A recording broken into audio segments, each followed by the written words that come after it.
Eugenie Sage. Mr Speaker, thank you. Pleased to take a short call on the Financial Assistance for Live Organ Donors Bill. And as Kevin Haig noted, the Green Party will be supporting this bill. It's a sensible bill. It makes for a fairer health system and it is overdue. And thank Michael Woodhouse for explaining the genesis of the bill. But it's a pity in the 6 years since he developed it that the government hadn't taken it over and introduced legislation in the meantime.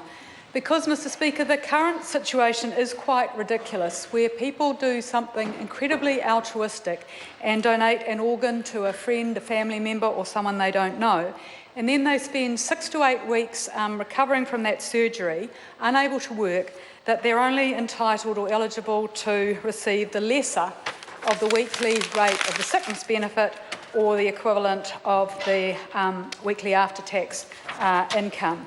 And when the sickness benefit is $149 to $350 a week, that is hardly any compensation for the loss of their earnings.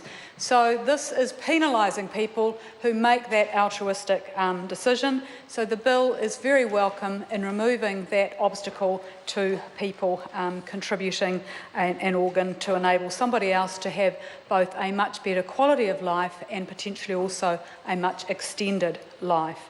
And so the bill, by moving it to being the greater of the sickness benefit or 80% of their pre-operation earnings as calculated under ACC, is entirely reasonable.